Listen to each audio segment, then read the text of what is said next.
Dun, dun, dun, dun. All right, Nick brought us in. All right, the trade deadline, gentlemen.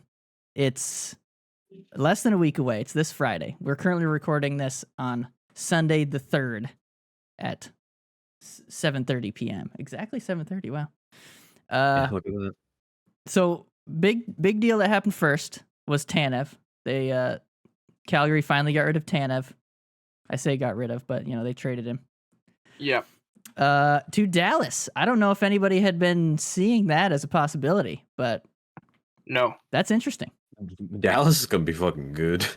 Dallas was already Yeah. like most of our top picks in the West. So correct me if I'm wrong, Yes. and I know Nick, you kind of followed Dallas because of your brother, but Dallas was kind of on a little bit of a cold streak recently, and apparently defensive struggles were one of their things. They obviously don't lack the offensive firepower from their defensemen, with your Heiskanen, your Harley, so I guess Chris Tanev is just shoring up that defense, especially come playoff time. At least that's how I felt about it. Bring some toughness to the team, right? They have Ben, obviously, but it's a pretty young team. It was a really cheap trade.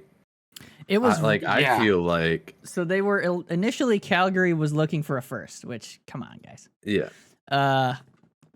And they didn't get Sean Monahan got a first. They probably should have gotten a first. Yeah, I guess they Sean Monahan's going to get a first. I forgot about that. Yeah. Monahan had an abnormally good year. My guess he's also been killing it in Winnipeg since he got there. He's been crushing and guess who picked him up? Yeah, I got Mark Scheifele, so. But yeah, no, they don't get the first. What was it? It was a second.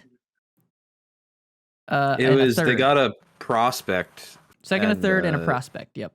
And I think one of those picks was conditional. I think the third was conditional. The third round is conditional. I don't know what the condition is, but it is conditional. And then I saw it, but I don't remember it. Yeah. And Dallas is getting him at 75% retained because 50% from Calgary and 25% from New Jersey, who then gets a 2026 fourth rounder from Dallas as well. So which we're seeing a lot of. We're seeing a lot of retaining because nobody's got cap space. Yeah. Exactly. Well, I wonder if that was also in an effort for Dallas to be like, hey, we'll be able to, because I don't know what their cap situation is like, but I wonder if they're like, we're going to get him at like such a fraction of his contract that we'll have more room to do other stuff. Do other things. Yeah. Yeah. Because that's a lot of the salary slashed off. They're looking. I mean, this is definitely an all-in year for them this season. Oh yeah. They're one of the best teams in the West. They've been sniffing around it for like the last few years now. Yeah. They probably want to actually break through this time. Yeah, they're sick of it. They want to get back in. Now I'm interested. Let me see there. I'm bringing up their cap friendly right now. Oh, who's gonna win? Dallas does anything? What the fuck? Who's gonna win? It's me. It's gonna wait. There's an ad. Okay, I won. Oh yeah, it's gonna be you. What's it looking like? Projected cap space 280K. Oh, right. Current cap space 1.17 million. Okay. Deadline cap space 1.17. Damn. So that's enough room to get like you can add a little something. A useful like third line guy maybe, depending on the player. So here's I wonder my how question. many retention slots they have left. Here's my question. Do you think it was just too rich to get Matt Dumba? Because I think Tanev's a much more useful defenseman than Matt Dumba. Yes. Okay. For what? He's much more defensively capable. More defensive defenseman. Yes.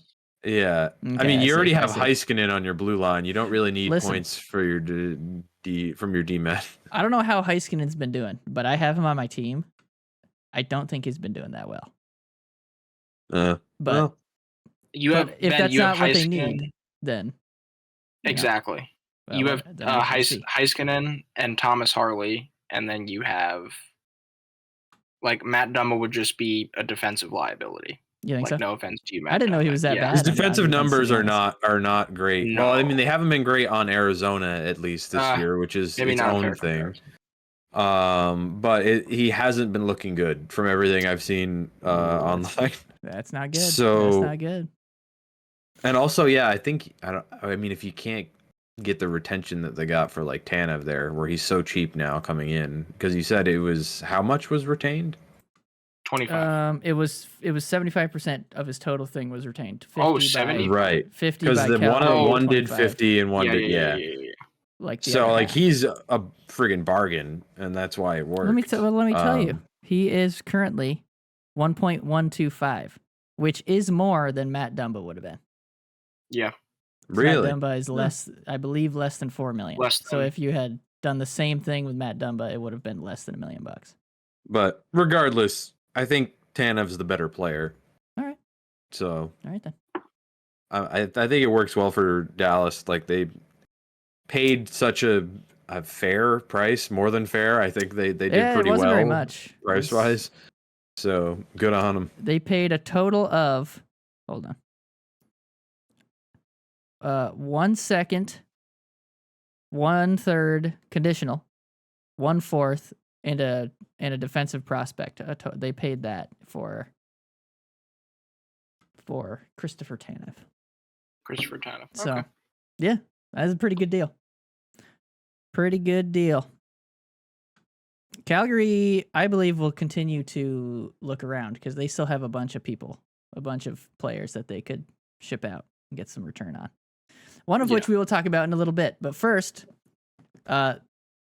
one last trade, the only other trade, which just keeps on enforcing the idea that I have that it's going to be just the most boring trade deadline you've ever seen. And that is the Leafs reacquiring Ilya Lyubushkin from the Ducks. So the Leafs get Lyubushkin and the rights to prospect Kirill Slepets. You guys know anything about him? I got nothing. No, and from everything I was hearing on different podcasts, it doesn't sound like he's...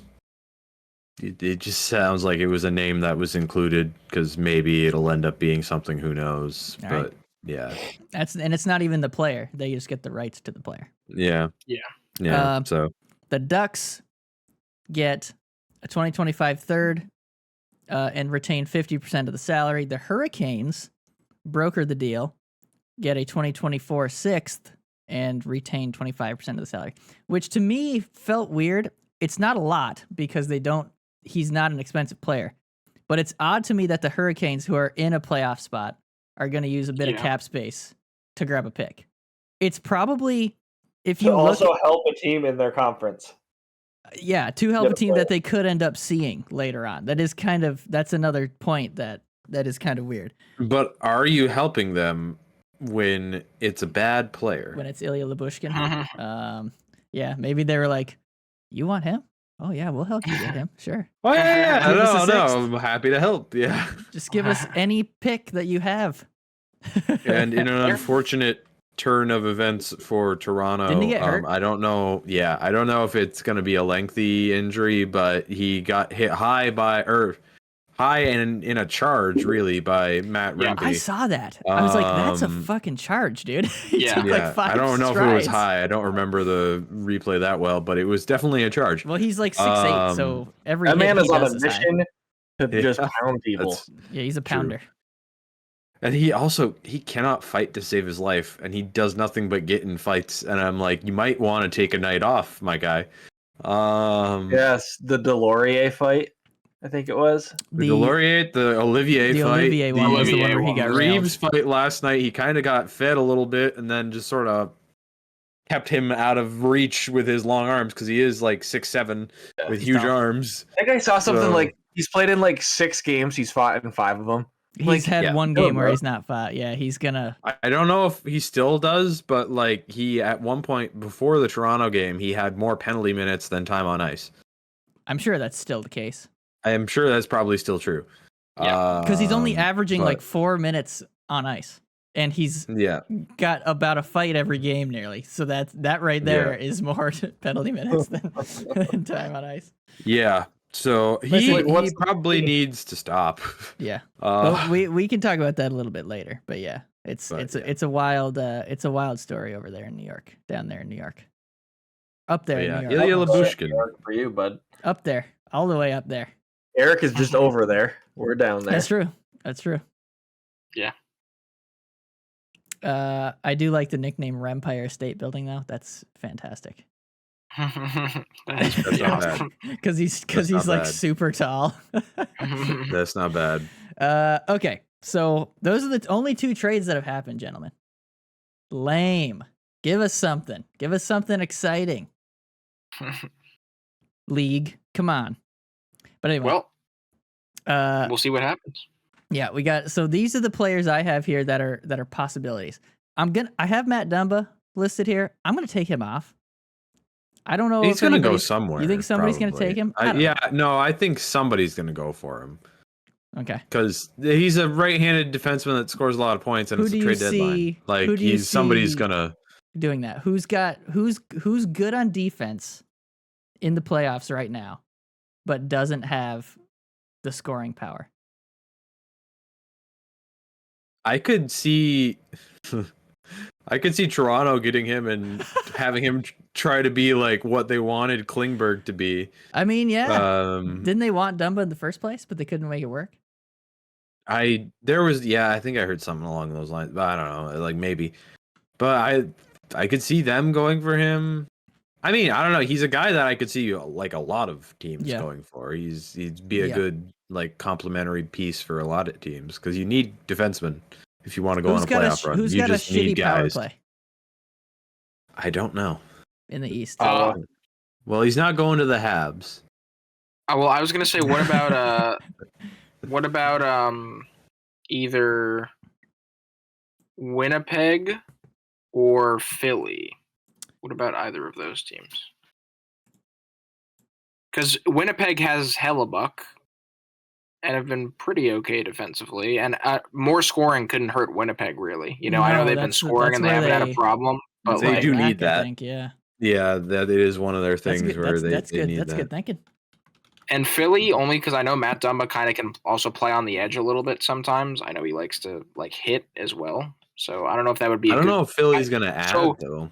So Jamie Drysdale, I think, just went down, and I know that's kind of big considering that they're third in the Metro right now. Yeah.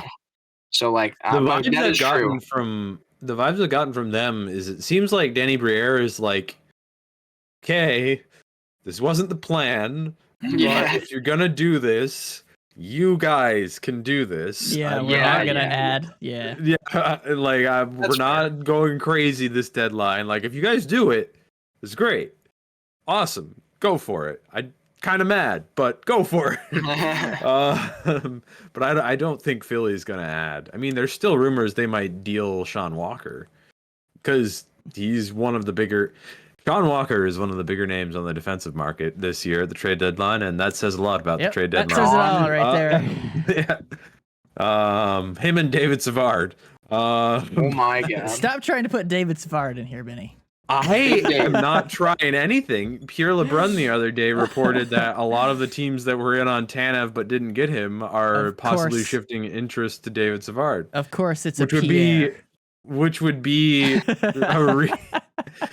a repeat of what happened with Sean Monahan, because it happened right after the Lindholm trade happened. Lindholm went to Vancouver, and then literally like a day, 2 days later, Sean Monahan went to Winnipeg. So I'm hoping we get some kind of a similar situation there. But it'd be interesting. Okay, so not either of those players. Okay, so what about the only other one that Markstrom? I don't know if they're going to deal Markstrom. I actually don't think they are. No. I think that's a weird situation because like they were for a little bit and then they were like, "Nah, we decided no." And he's been really good as of late. And then Markstrom in an interview, I think it was prior to the Mika Kiprasov retirement game they had last night. In an interview, he said, or I think it might have been an interview the day before at like a practice. Yeah. But anyway, he was saying that you never like to have this kind of talk going around, talking about the trade discussions and whatever. And he ended it with saying it could have been handled better by the guys upstairs or like guys above or something along those lines, like referring to management. And then shortly after that, one of the big guys, I don't remember if it was LeBrun or Friedman or one of the leakers. Yeah, on hockey Twitter was like, New Jersey seems to have rejoined like conversations and might not be worried about having Calgary retain this time, because that was apparently the big sticking point before was they wanted him to retain, and then they weren't, but then apparently New Jersey the other night was like, oh, never mind, we don't need that. Yeah, they've seen what they have, and they're like, holy shit, we need a fucking goalie. Please. So I don't know. Who knows? That's something the other night too. I saw something the other night too about New Jersey being like, oh, we don't really care about retainage anymore. Well, you might just take him on. Well, why? Okay, if you're Calgary, he's got 2 more years. You don't want to retain on 2 more years after this, right? Next year you would. That's BS. I also if there was think a 1 year maybe, but like. Yeah, right. I also think for them it makes a lot more sense for if they're gonna trade him, if they want to move on, to do it in the off season after he hopefully continues his string of good play that he's had this year. And I don't know, they're still pretty far out of a playoff spot in the West, but like they're in the mix if they could catch one, yeah. If they keep on a fucking heater, they have to have a hell of a heater, because I think they're like 7 points back now or something. They are 7 points. Yep, 7 points finished. So it's not great. There's not a great chance of them doing it, but like if they can keep the strong play going a little bit, Markstrom gets real good numbers the rest of the year, then you can maybe be in a much better position in the offseason to sort of talk to guys about being like, okay, you want this guy for the next 2 years, use this. Because in the offseason, everybody thinks next year they're going to be going for the cup. So, like... Yeah. Yeah. All right, then. Yeah, but with Calgary still, though... I don't think they move him. The guy who I think could move is Noah Hannafin. That was going to be my next name is Noah Hannafin. Linked to who else but the Tampa Bay Lightning. Tampa Bay Lightning. Which they could use the help. We're going to get to it. Yeah. Would you not want Noah Hannafin? Listen, I'm assuming you watched the game last night, Ben. I watched the first 2 periods and then a little bit in the third because I was going out, but then I like listened to it. The Habs were doing disturbingly well against the Tampa Bay Lightning. This is not a team that should be buying. Be in a playoff spot. They may be in a playoff spot. They should not be buying. You don't think so? No, but we can get to it in a little bit. But yeah, what else? Who else could be looking for Noah Hannafin? I mean, that's just a good young defenseman. You know, who's not looking for that? You know what I mean? I could see, I would say Toronto going for it, but I think they've gotten burned on 2 Calgary guys now, and they're done talking to Greg Conroy because I don't think they like talking to the Brad Treliving over there. So I don't know. I honestly think Tampa might go for him. I think Julian Brisebois might, because Julian Brisebois adds every deadline. Like, yeah, he does. He does. He's in the grand scheme of things, them, basically. In the grand scheme, he doesn't have quite the track record. He's not got Stevie Y did. You know what? No, because JBB was the the one who got Coleman, Goodrow in one swing. Yeah, he did all right that year. 2. I'll give him 2.5 for Nick Paul. Nick Paul's the half. That maybe instilled a little too much confidence doing that in one swing in the first go around. But he's a guy who always likes to add, and I feel like if they're in a playoff spot, he's gonna add something. It's gonna be. He can't be happy with what is going on right now. Yeah. We're gonna get to it. We're gonna get to it. But anyway, any more trade talk or anything? Or what are we thinking? I mean, hey, Nick can comment on this one a little bit. Tarasenko. Trade him. Tarasenko still hasn't been traded. Trade him. Still hasn't been traded, and his numbers are real pedestrian right now. Are they? Are they? Let me look. But go. You say what you're gonna say, Nick. I'll take a look here. So I think I was at the gym one morning. I think it would have been last week, and they were still talking about Ottawa being in the realm of possibilities of being able to sneak into a playoff spot, because I think they were like 8 games back at that point. And I was like, okay, well, if they are making a run right now, Mhm. then maybe hold on to him. But the last 3 games they've lost, so it's like, okay, It's actually been 4. Oh, jeez. And his numbers Yeah. are not as bad as I originally thought. So I take it back. Oh, he's a plus 13 player on that team. I don't look at that stupid stat. But he's got 17 goals, 24 assists, 41 points. Okay. So he's not terrible. That's a good depth guy. he's a Not a- contributor. he's not a second, third liner. Yeah, middle 6. He'd do something on the middle 6 for sure. That's probably a second round pick trade right there. We'll take a first. I don't know. I mean, so yeah, I think you obviously need to trade him. He doesn't want to be there anymore. As of a couple weeks ago, anyway, he didn't seem like he wanted to be. So ship him off to a contender, get what you can. Don't lose him for nothing, because I know you signed him for a good little chunk. Yeah. Not a ton, but like, so try and get He's something. probably going to be gone this summer either way. Yeah, so that's definitely not a player you want to lose for nothing.